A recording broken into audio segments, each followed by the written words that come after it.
Kalau Kaisang beratnya karena harusnya dia masuk dulu jadi wali kota dulu, wali kota Jakarta dulu. Terus dia lompat kayak si Gibran. Jadi nggak bisa jadi langsung gubernur, nggak bisa. Tetap nggak bisa. Dia harus masuk dulu dalam pemerintahan. 2 tahun dia lompat jadi gubernur Jakarta itu baru benar. Jadi sekarang kalau mau dia jadi wali kota dulu, wali kota Ya Jakarta tapi, pasti ya tapi, berhasil. ya tapi kan yang masukin ormas. Ikut dulu kan wali kota Jakarta itu kan kalau nggak salah penunjukan bukan pemilihan ya. Dia harus jadi wali kota Jakarta dulu atau jadi wali kota di Bandung, pemilihan, harus pemilihan. Tapi wali kota Jakarta juga bisa, yang penting dia harus bisa. Masalahnya sulit. Masalahnya untuk jadi wali kota Jakarta ya harus gubernurnya siapa baru dia bisa jadi wali kotanya. Nanti dia lompat jadi gubernur Jakarta, DKI itu baru bisa. Setelah jadi gubernur DKI dia langsung nyalon lagi, naik lagi, ngejar si Gibran. Baru bisa. Tapi karena Gibrannya sudah dijadikan capres 10 tahun ya Kaisang ya nanti nunggu 10 tahun lagi. Sekarang sabar.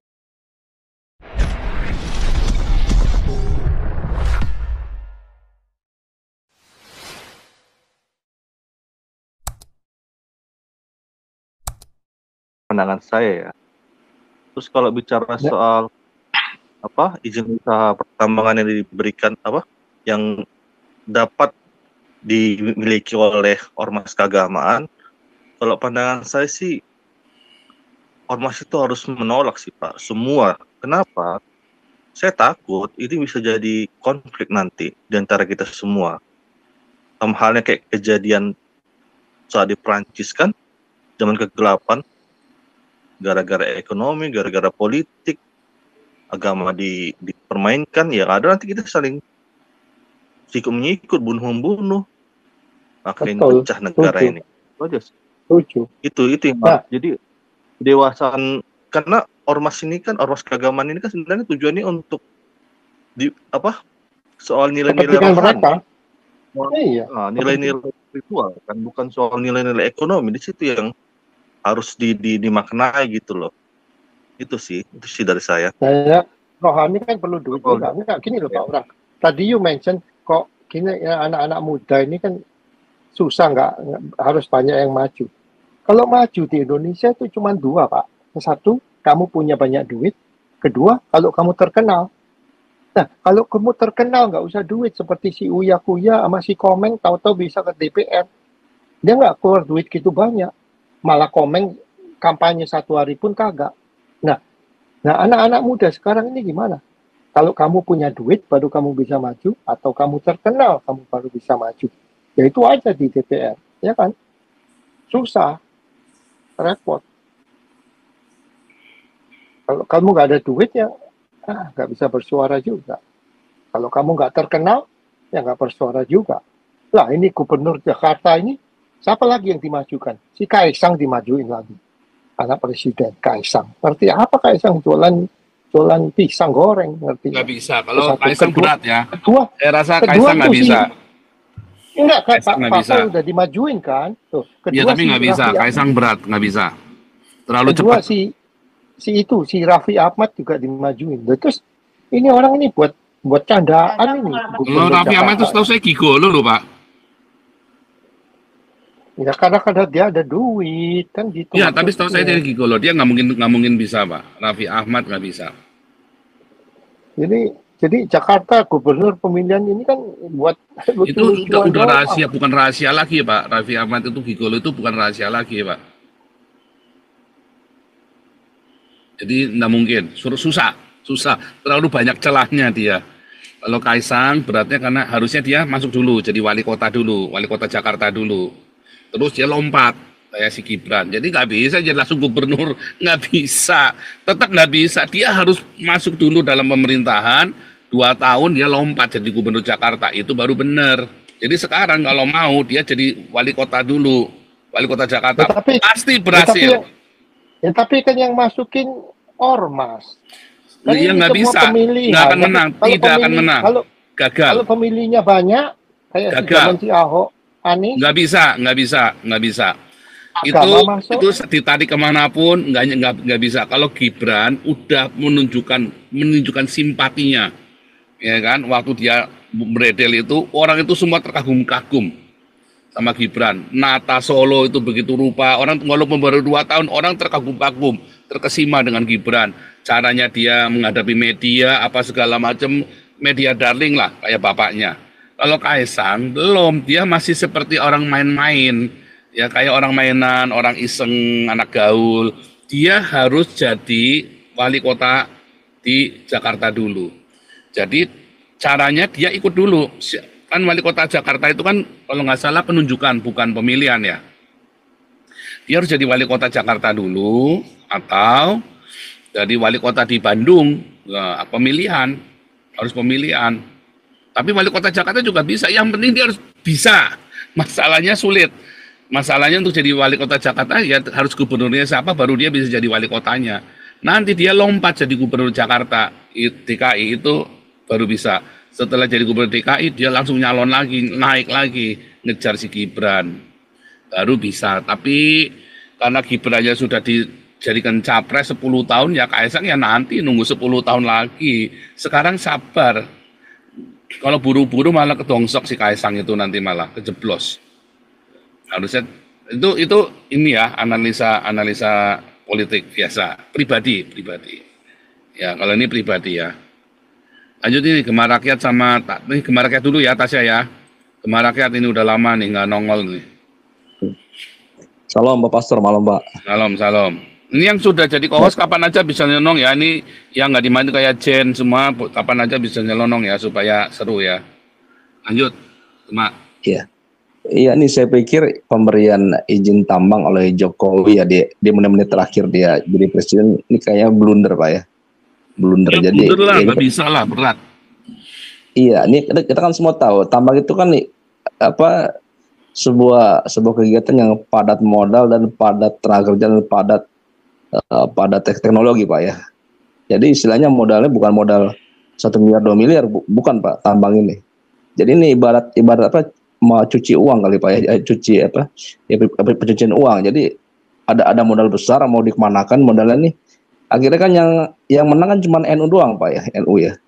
NU itu kan orang-orang MUI semua Pak. Jadi istilahnya nih uang MUI ini yang berapa ratus triliun ini jadi dari uang halal ini dipakai buat tambang gitu Pak istilahnya Pak ya. Ya jelas kalau kita mau hitung PGI mana ada PGI atau dari pihak Buddha Hindu yang mau gabung nggak ada uang sebesar uang MUI gitu Pak ya. Ini kan istilahnya cuman cuci uang aja, uang dipakai buat tambang biar bisa dia menghasilkan ini lagi lebih besar lagi. Jadi ini benar-benar ini harus dibatalkan gitu Pak. Jangan sampai ormas ini menjadi sebuah apa ya, sebuah ya kayak inilah dipakai untuk BUMN untuk perahan gitu Pak ya, untuk perahan untuk dana ini jadi ini sebuah blunder yang amat sangat oleh Jokowi gitu Pak, karena tidak sembarangan untuk tambang itu kan izinnya sulit sekali Pak ya tambang itu ya, belum ada nanti ada biaya eksplorasi, biaya di modal di awal itu bukan suatu industri yang setahun 2 tahun gitu Pak. Jadi ini suatu kebijakan yang sangat tidak bisa terlalu dipaksakan gitu ya. Jadi apalagi kalau misalnya nanti wilayah tambang itu di wilayah-wilayah yang penuh dengan penduduk yang banyak sengketa untuk tanah adat gitu Pak ya. Jadi ini kedepannya juga tidak baik gitu. Jangan sampai nanti malah bersinggungan dengan perusahaan-perusahaan yang sudah ada gitu, perusahaan yang sudah memiliki izin tambang bersinggungan dengan para ormas. Kita tahu sendiri ormas ini kan orangnya orang-orang ini semua yang semua pendek semua ormas ini kan. Dikit-dikit demo, dikit-dikit ngancem-ngancem gitu. Jadi jangan sampai nanti ya ujung-ujungnya investor juga kabur Pak. Ujung-ujungnya ya. Jadi ini kayak mengadu domba gitu istilahnya Pak ya. Jadi kita tahu sendiri lah, karena tambang ini kan bukan suatu industri yang bisa dipakai untuk main-main aja gitu ya. Kecuali kalau dia punya korporasi yang besar yang punya suatu dari hulu sampai hilir dia siap ya. Bolehlah dia ini. Tapi kalau misalnya ujung-ujungnya cuman jadi penguasa lahan aja gitu ya. Ya pasti orang-orang kita juga yang kena gitu Pak, orang-orang komunitas Pak ya. Jadi nanti soalnya kan tambang ini kan banyak di wilayah-wilayah yang non muslim Pak ya, jangan sampai nanti kita malah diusir deh wilayah kita sendiri gara-gara tambang ini gitu ya Pak. Nah, Dan itu juga itu dia Pak. tadi, makanya saya ngomong begitu. Karena kebanyakan tambang-tambang itu pasti di wilayah Kristen. Makanya Iya. saya bilang PGI dan KWI itu jangan nolak dulu. Kalaupun menolak, harusnya dia tolak langsung ke MK untuk supaya itu semua nggak usah dapat sekalian. Jangan cuma bilang saya nggak mampu. Tolak ke MK supaya PP itu nggak usah jadi, dibatalin. Jadi Iya. semua nggak usah dapat sama rata. Satu nggak dapat, semua nggak dapat. Langsung kelola semua sama BUMN. Gitu loh. Karena kalau misalnya satu ormas sudah dapat, ormas seberang lagi, wah itu udah nggak ada harapan. Kita kan tahu cara kerja mereka kayak gimana. Kita jangan kayak orang bodoh. Masa nggak pernah belajar dari pengalaman? Gitu loh. Ya, kita ini Pak ya, kita nggak usah bahas tambang Pak ya. Kita ngurus izin aja, ngurus ini di kelurahan SKCK Pak, bayar Pak SKCK di kantor polisi Pak ya, bayar ada biayanya. Masa ngurus tambang ini nggak ada, pasti ada pungli lah. Kita tahu sendiri lah cara kerja di Indonesia ini seperti gimana. Ya nggak mungkin mereka mau dengan senang hati memberikan izin, memberikan ini di mana daerah yang banyak yang penuh dengan dengan sumber daya alam yang mereka mau kasih begitu saja, ya pasti nggak mungkin. Mereka juga pasti ada minta bagian juga, dan juga itu dia tambang itu kan biaya di awal itu sangat besar, biaya untuk modal awal itu. Tidak mungkin mereka juga ujung-ujungnya pasti akan banyak korupsi juga pasti Pak, dan juga ini sangat ini dengan masyarakat kecil sangat bertuburkan Pak ya. Jadi nanti pasti yang korban ya, di lapangan ya pasti akan banyak tanah-tanah adat yang akan menjadi sengketa juga di lapangan gitu.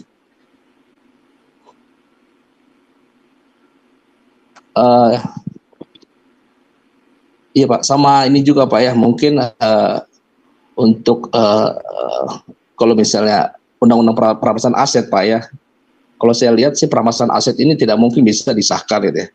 Ya karena kita tahu sendiri lah cara kerja di Indonesia lah. Ya masing-masing punya pegang kartu masing-masing Pak. Udah tahu ini kartunya apa kan. Udah nggak mungkin mereka bakal membuka. Kalau misalnya sampai lo kau ini pasti akan saya buka kartumu gitu. Jadi kita nggak usah banyak berharap. Satu-satunya cara ini ya emang harus bubar sih Indonesia. Kita mesti mandiri. Jangan sampai kita di bawah hukum khilafah ini, hukum Islam ini. Nggak mungkin kita bisa bertahan kalau bisa kita masih hidup di bawah hukum khilafah ini, guys. Nggak mungkin Pak ya. Makasih Pak. Pak Gemar Rakyat, kalau tidak bisa dihukum mati, asetnya disita, ya. Dan kemarin ini saya baru lihat Pak Prabowo ya, itu bicara keras tentang anggota DPR. Jangan sombong, jadi orang itu rendah hati. Anggota DPR ini harus rendah hati. Nah, kalau dia jadi sudah dilantik nanti, apakah dia tidak bisa menuding itu anggota DPR? Bikin undang-undang perampasan aset. Kalau dia masih sayang nyawa, oke lah gitu.